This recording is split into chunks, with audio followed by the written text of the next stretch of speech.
एक बहुत शानदार किताब है, how not to waste your time. चाहे इंसान 15 साल का हो या 60 साल का हो, हर एक इंसान को सीखने के लिए इस बुक के अंदर कुछ ना कुछ है।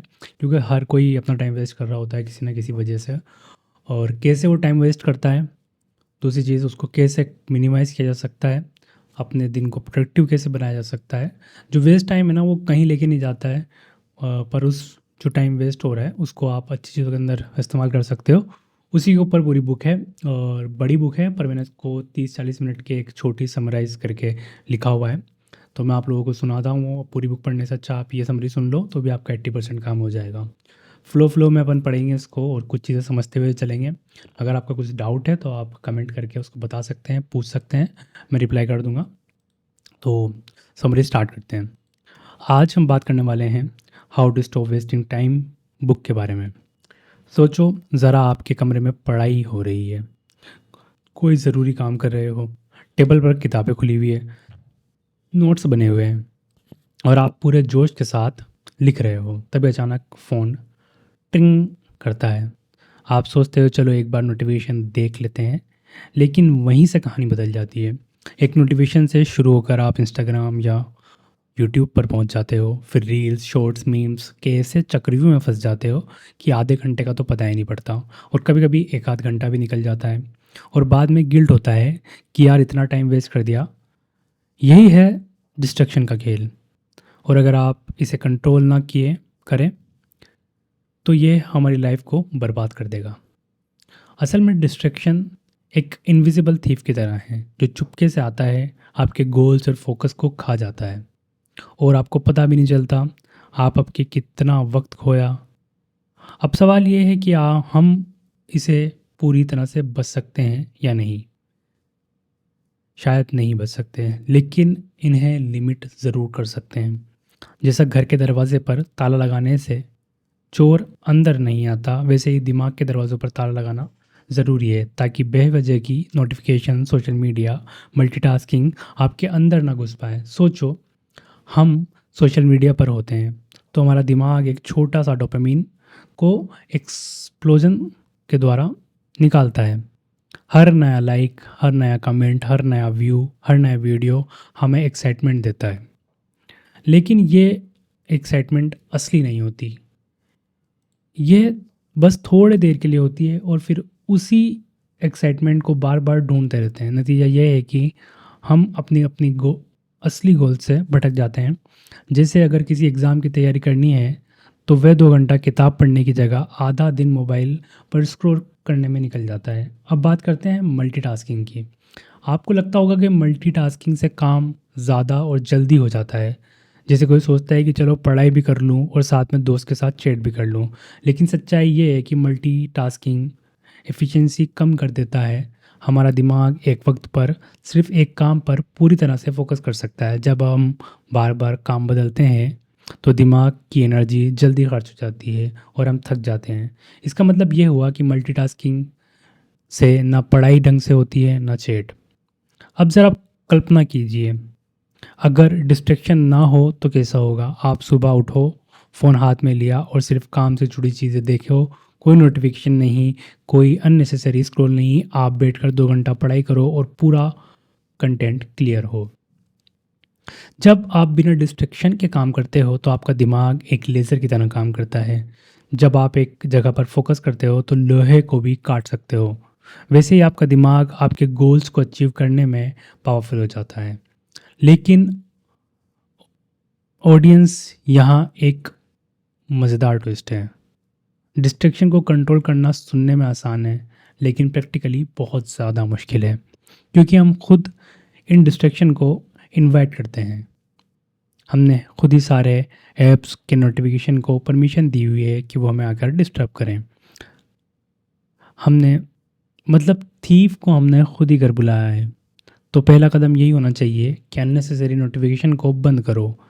सिर्फ एक ही नोटिफिकेशन रखो जो आपके काम के लिए ज़रूरी है। कभी कभी हमें लगता है कि चलो सोशल मीडिया पर थोड़ी देर के लिए कुछ देख लेते हैं, इसमें क्या ही जाता है, लेकिन वही थोड़ी देर आदत बन जाती है। इस आदत को तोड़ने के लिए एक टेक्निक है, टाइम ब्लॉकिंग। इसका मतलब ये है कि आप दिन में स्पेसिफिक टाइम निकालो जब आप सोशल मीडिया या एंटरटेनमेंट यूज़ करोगे। जैसे मान लो आप 30 मिनट शाम को सोशल मीडिया देख सकते हो, लेकिन दिन भर काम के वक्त मोबाइल को दूर रखोगे। ऐसा करने से आपका दिमाग भी खुश रहेगा और आपका काम भी सही ढंग से होगा। सोचो, अगर आपके पास हर दिन एक्स्ट्रा 2 घंटे मिल जाएं तो आप क्या करोगे? शायद कोई नई स्किल सीख सकते हो, फिटनेस पर ध्यान दे सकते हो, या फिर किसी साइड प्रोजेक्ट पर काम कर सकते हो। ये एक्स्ट्रा 2 घंटा कहीं जादू से नहीं आएगा, यही डिस्ट्रैक्शन को लिमिट करने से आएगा। डिस्ट्रैक्शन को लिमिट करने से दूसरा तरीका फिजिकल एनवायरनमेंट बदलना है। जितने भी नोटिफिकेशन है सबको बंद कर दो। एक दो नोटिफिकेशन चालू रख सकते हो, जैसे कि फ़ोन आना, व्हाट्सअप का बंद कर दो, इंस्टाग्राम का बंद कर दो, यूट्यूब का बंद कर दो। जैसे ही एक भी डिस्ट्रैक्शन आता है ना, तो मतलब ज़िंदगी तहस नहस हो जाती है, तुम्हारा फोकस पूरा शटर हो जाता है। ठीक है। और उसके अलावा मल्टीटास्किंग के बारे में बात करी कि भाई मल्टीटास्किंग आप लोग मत करो यार। मल्टीटास्किंग में ये होता है कि इधर दूसरा काम कर रहा हूँ, इधर दूसरा काम कर रहा हूँ, दिमाग एक जगह पे फोकस नहीं कर सकता। इसको लेज़र की तरह समझाया है कि यार अगर लेज़र एक जगह पे पड़ती है ना, तो वो लोहा भी काट देती है। पर आप लोग क्या करते हो, मैं भी ये करता हूँ कि दो चीज़ एक साथ लेके बैठ जाता हूँ, और दोनों जगह पे मज़ा नहीं आ रहा होता है। काम के वक्त चैटिंग और चैटिंग के वक्त काम करने में, तो दोनों ही चीज़ों में मतलब कोई मज़ा नहीं है। आगे बढ़ते हैं। अगर आप पढ़ाई करने बैठे हो और सामने आपका फ़ोन पड़ा है, तो आपका दिमाग बार बार उसे उठाने का मन करेगा। लेकिन अगर आप फ़ोन दूर कमरे में रख दो, तो ऑटोमेटिकली टेंशन कम हो जाएगी। इसी तरह आपको काम करना है तो जगह बैठो जहाँ टीवी और गेम्स ना हो। एनवायरनमेंट हमारा बिहेवियर को बहुत स्ट्रांगली इन्फ्लुएंस करता है। अब मान लो सोशल मीडिया पर नोटिफिकेशन को कंट्रोल कर लिया, मल्टीटास्किंग छोड़ दी और एक प्रॉपर इन्वायरमेंट बना लिया, तो इसका असर आपकी लाइफ पर कैसा होगा? सबसे बड़ा असर प्रोडक्टिविटी पर होगा। प्रोडक्टिविटी बढ़ जाएगी डेफिनेटली। अब आप कम समय में ज़्यादा काम कर पाओगे। दूसरा असर मेंटल पीस पर होगा, क्योंकि हर 2 मिनट के बाद मोबाइल चेक करने की हैबिट बहुत स्ट्रॉन्ग स्ट्रेस पैदा करती है। और तीसरा असर आपके कॉन्फिडेंस पर होगा। जब आप देखोगे कि आप काम कितना फोकस के साथ पूरा कर रहे हो, तो आपको लगेगा कि आप अपने गोल्स को अचीव कर सकते हैं। और एक इंटरेस्टिंग फैक्ट यह है कि डिस्ट्रैक्शन सिर्फ बाहर से नहीं होता, कभी कभी अंदर से भी आता है। जैसे आप पढ़ाई कर रहे हो तो अचानक दिमाग में ख्याल आता है कि चलो फ्रिज से कुछ खा लूँ या थोड़ी देर लेट जाऊँ। ये सब भी डिस्ट्रैक्शन है। इन्हें भी कंट्रोल करने का तरीका है। इन्हें कंट्रोल करने का तरीका है सेल्फ डिसिप्लिन। जब आप दिमाग से भटक कर खुद को याद दिलाते हो कि ये काम इम्पोर्टेंट है, बाकी चीज़ें बाद में। अगर आपको हमारा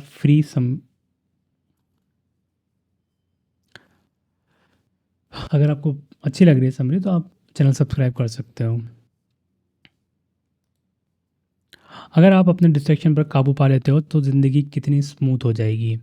आपके पास एक्स्ट्रा टाइम होगा, एनर्जी होगी, और ये सबसे बढ़कर सेटिस्फेक्शन होगा कि आपने आपका दिन का सही इस्तेमाल किया है। यह सेटिस्फेक्शन बहुत रेयर है आजकल की दुनिया में, जहाँ हर कोई बस फ़ोन में डूबा हुआ है। तो अगली बार जब आपका फ़ोन ट्रिंग करे, तो एक पल रुकिए, ज़रा सोचिए, क्या ज़रूरी है? क्या सच में ज़रूरी है? क्या यह आपको गोल में मदद कर रहा है या फिर आपका वक्त चुरा रहा है? अगर जवाब यह है कि ये बेकार है, तो उस डिस्ट्रैक्शन को ब्लॉक कर दो। धीरे धीरे ये छोटी छोटी आदतें आपको एक फोकस्ड और सक्सेसफुल इंसान बनाएगी। और हाँ, याद रखो, डिस्ट्रैक्शन का कंट्रोल करना कोई एक दिन का काम नहीं है। यह एक प्रोसेस है जिसे रोज़ प्रैक्टिस करना पड़ेगा, लेकिन जैसे ही आप इसे सीख लेते हो, आप खुद महसूस करोगे कि आपकी ज़िंदगी बहुत ज़्यादा कंट्रोल में आ गई है। और यही कंट्रोल ही असली फ्रीडम है।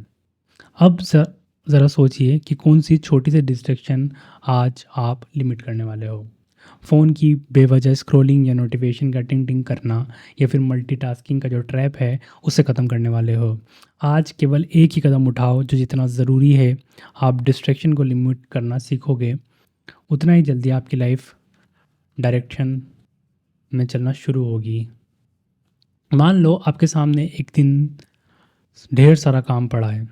सुबह से दिमाग में भागदौड़ चालू है, क्लास की तैयारी करनी है, घर का काम करना है, दोस्तों के साथ मीटिंग भी है, ऊपर से अचानक बॉस का कॉल आ जाता है कि एक रिपोर्ट शाम तक भेजनी है।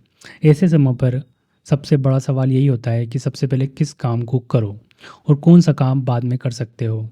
अक्सर इसी गड़बड़ी के जाले में फंस जाते हैं और फिर दिन के आखिरी में गिल्ट होता है कि कुछ भी काम नहीं किया, सारा दिन भागते रहे, लेकिन कोई काम पूरा कंप्लीट नहीं हुआ, सब कुछ इनकम्प्लीट रहा।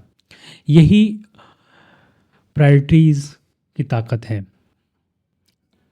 अगर आपके पास मैजिक फार्मूला हो जिससे आप साफ साफ समझ पाओ कि कौन सा काम अर्जेंट है, कौन सा काम बाद में भी किया जा सकता है,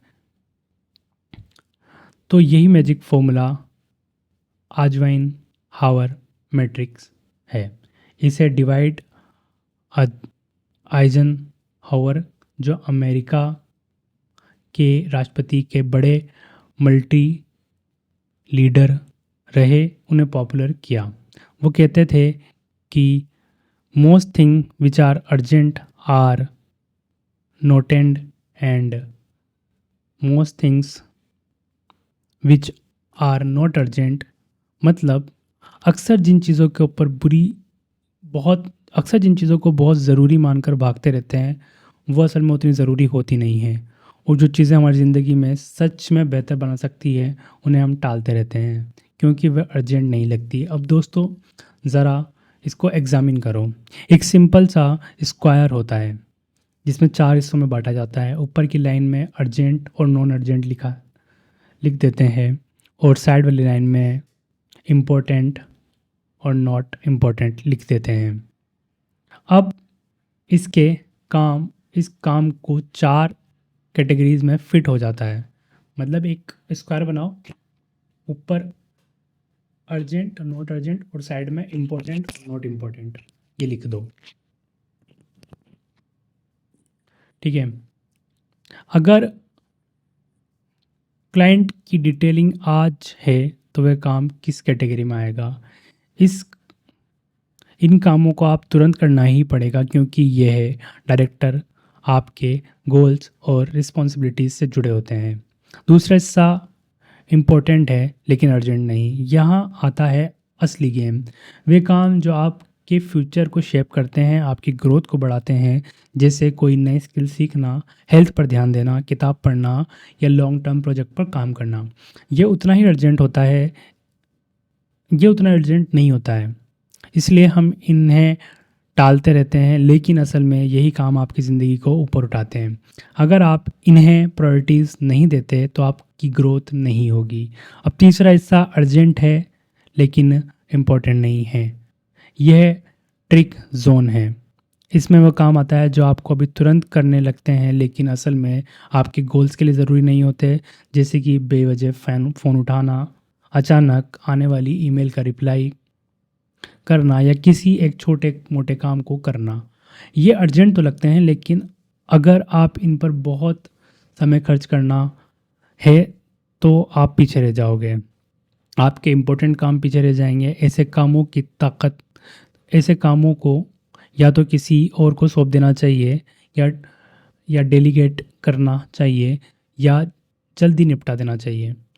और आखिर हिस्सा ना अर्जेंट है ना इम्पोर्टेंट है। अगर ये सब डेंजर जोन है तो इसे क्यों ही करना, क्योंकि इसमें आते हैं वह डिस्ट्रैक्शन जो आपके पूरे दिन को खा जाते हैं, जैसे बेवजह सोशल मीडिया पर स्क्रॉल करना, रैंडम वीडियोस देखना, गॉसिप्स में वक्त बिताना। इन कामों में ना तो कोई गोल्स की तरफ अचीवमेंट होता है ना ही कोई आउटकम होता है, फिर भी ये सबसे ज़्यादा समय खा जाते हैं। अब दोस्तों सोचो, अगर आपके पास दिन में सिर्फ इतना हो कि आज मेरा काम किस किस कैटेगरी में आएगा, तो आपके दिन का पूरा डायरेक्शन बदल जाएगा। यह मैट्रिक्स आपको एक कंपास की तरह काम करेगा जो आपको बताएगा कि किस डायरेक्शन में चलना है। और अब चलो रिलेटेबल एक एग्ज़ाम्पल लेते हैं। मान लो राहुल नाम का एक स्टूडेंट है, उसके पास एग्ज़ाम आने वाला है, लेकिन दोस्तों ने उसे फ़िल्म देखने के लिए बुलाया है, साथ ही घर पर माँ ने मार्केट के सामान लाने को कहा है। और उसी समय फेवरेट वेब सीरीज़ का नया एपिसोड भी रिलीज़ हो गया। अब राहिल राहुल कंफ्यूज्ड है कि अगर वो मैट्रिक्स को पिक्चर करके चीज़ें बनाएगा तो एग्ज़ाम की तैयारी इम्पोर्टेंट और अर्जेंट है, मतलब अभी करना है। मार्केट का सामान लाना अर्जेंट है लेकिन इम्पोर्टेंट नहीं है। इसे किसी और काम को बोल सकता है या बाद में भी कर सकता है। फ़िल्म देखना चाहना ना तो अर्जेंट है ना इम्पोर्टेंट है, इसको अवॉइड करना चाहिए। वेब सीरीज़ देखना भी उसी कैटेगरी में आता है। अब राहुल डिसीजन लेना आसान हो गया राहुल के लिए। उसे एग्ज़ाम की तैयारी करनी है और बाकी चीज़ें बाद में देखनी है। ये एग्ज़ाम्पल हमें दिखाता है कि अक्सर हम उलझते हैं इसलिए क्योंकि हमारे पास कोई क्लैरिटी नहीं होती। इस मैट्रिक्स से हम क्लैरिटी दे आ जा ये मैट्रिक्स हमें क्लैरिटी देता है और क्लैरिटी का मतलब कम स्ट्रेस और ज़्यादा फोकस है। अब दोस्तों सोचो अगर आपके पास रोज़ सिर्फ 30 minute important but not urgent कामों में लगाते हो तो साल में आपकी लाइफ कितनी बदल सकती है। 30 मिनट रोज़ किताब पढ़ना, 30 मिनट रोज़ नई स्किल सीखना, 30 मिनट रोज़ एक्सरसाइज करना, ये सब अर्जेंट नहीं है लेकिन एक साल बाद आपकी सबसे बड़ी स्ट्रॉन्ग और स्ट्रेंथ बनेंगे। लेकिन एक चैलेंज यहाँ भी आता है कि डिसिप्लिन का क्या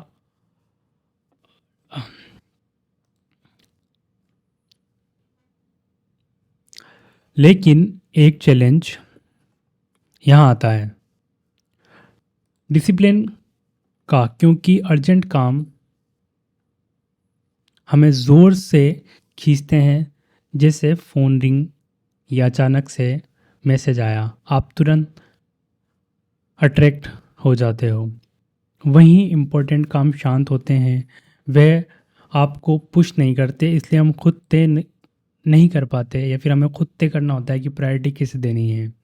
मैट्रिक्स को प्रैक्टिकल अप्लाई करने के लिए आप हर सुबह या रात को अपने अगले दिन के कामों को लिस्ट में लिख करके प्रायोरिटाइज कर सकते हैं। फिर उन कामों को 4 कैटेगरी में डिवाइड करो।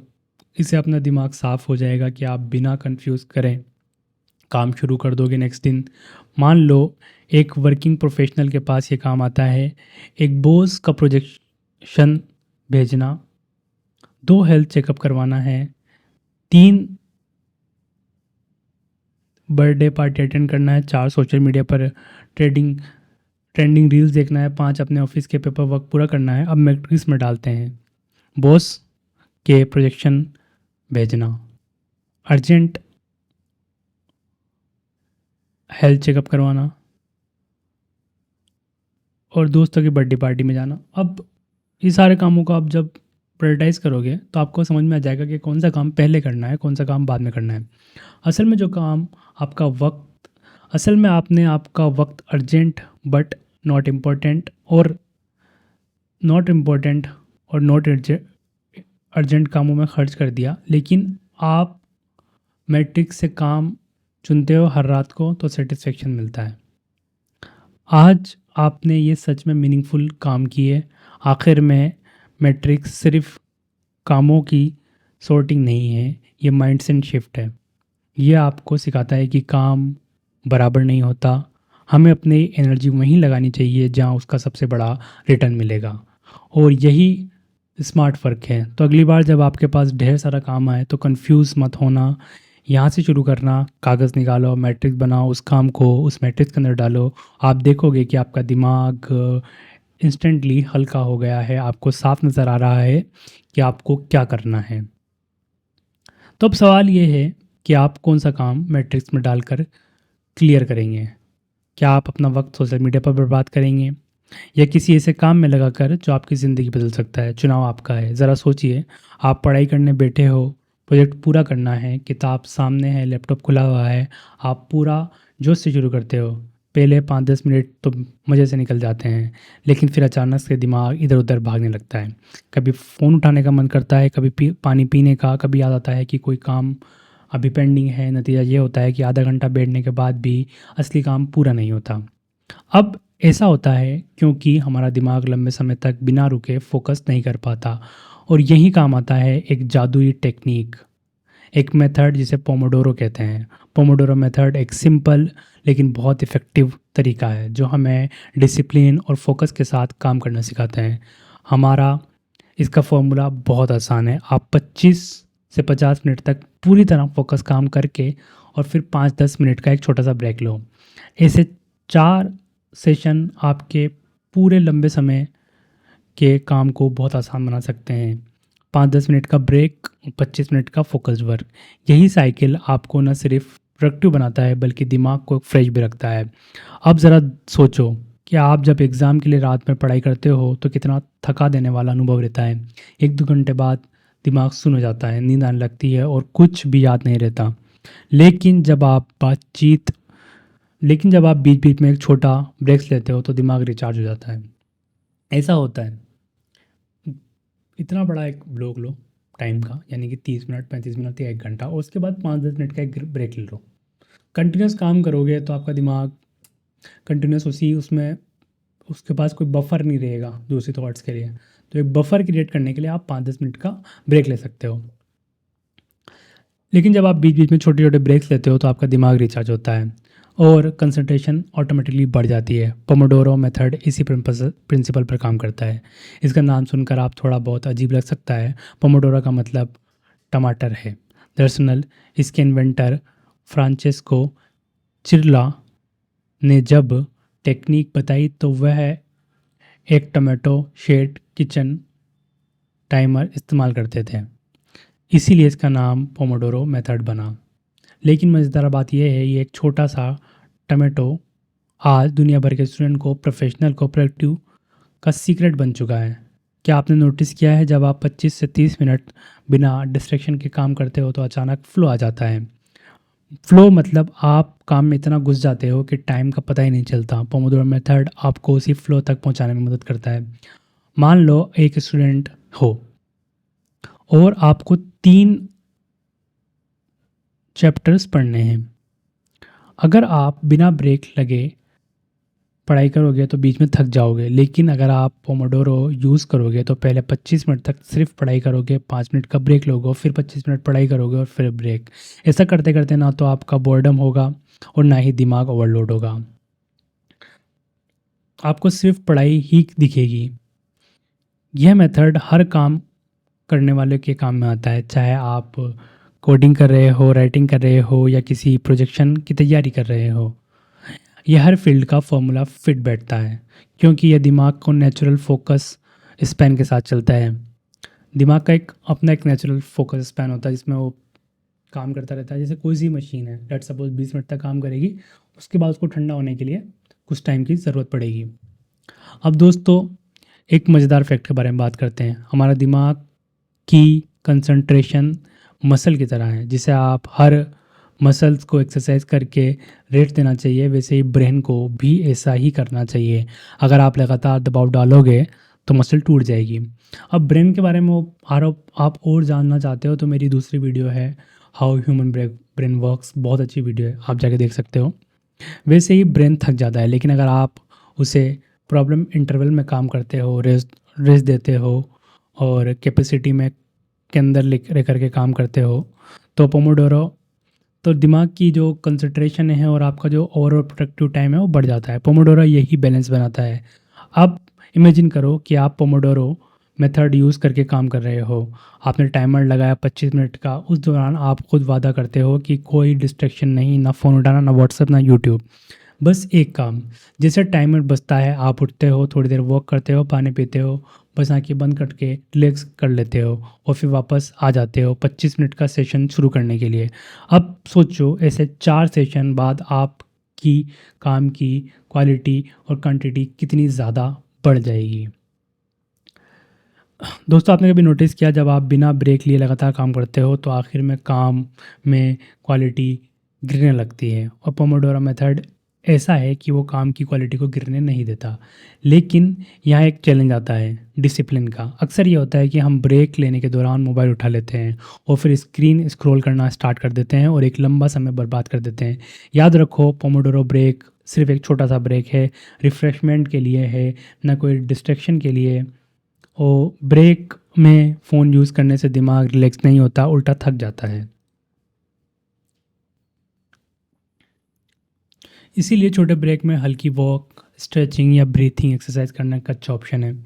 अब दोस्तों एक एग्जांपल लेते हैं। मान लो अंजलि नाम की लड़की कम्पिटिटिव एग्ज़ाम की तैयारी कर रही है। रोज़ 8 से 10 घंटा पढ़ाई करनी है। शुरू में वो बिना ब्रेक लिए पढ़ती है और आधे दिन तक अपना दिमाग खाली कर देती है। फिर उसने पोमोडोरो मेथड अपनाया। उसने 25 मिनट की पढ़ाई की, 5 मिनट का ब्रेक किया जिसमें उसने वॉक की, स्ट्रेचिंग करी। 4 सेशन में बाद उसको आधा घंटा आराम किया। धीरे धीरे उसने लगा कि एफिशिएंसी बढ़ गई, अब थकान महसूस नहीं करती और हर दिन आउटपुट पहले से बेहतर हो गया है। इसी तरह रोहित जो एक सॉफ्टवेयर डेवलपर है, उसे ये मेथड अपनाया और कोडिंग में लंबे समय की बजाय उसने धीरे धीरे कोड करना स्टार्ट कर दिया।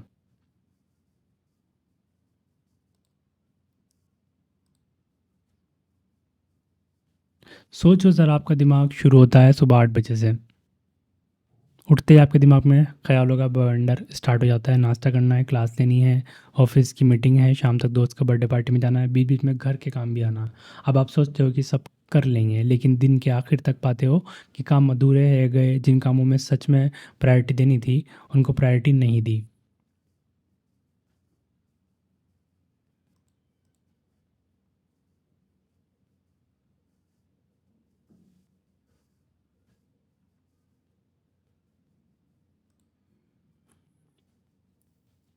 और एक और चीज़ के बारे में इस बुक के अंदर बात करी है, वो है शेड्यूलिंग के बारे में। आप अपने काम को अगर शेड्यूल कर लोगे तो काफ़ी सारी चीज़ें बहुत सॉर्ट हो जाएगी। पूरी बुक आप कहीं पर भी जाके पढ़ सकते हो, ऑडियो बुक जा कर के। और अगर आप चाहते हो कि मैं पूरी बुक पढूँ तो कमेंट करके बताओ। इसको आप ऑडियो बुक की तरह भी ले सकते हो या फिर आप वीडियो की तरह भी देख सकते हो। जो भी हो, टीवी के अंदर या फिर मोबाइल के अंदर भी सुन सकते हो डाउनलोड करके। अगर आपको ये ऑडियो बुक अच्छा लगा तो आप सब्सक्राइब कर सकते हैं और कमेंट कर सकते हैं, जिससे मुझे प्रोत्साहन मिले। That's all. Thank you.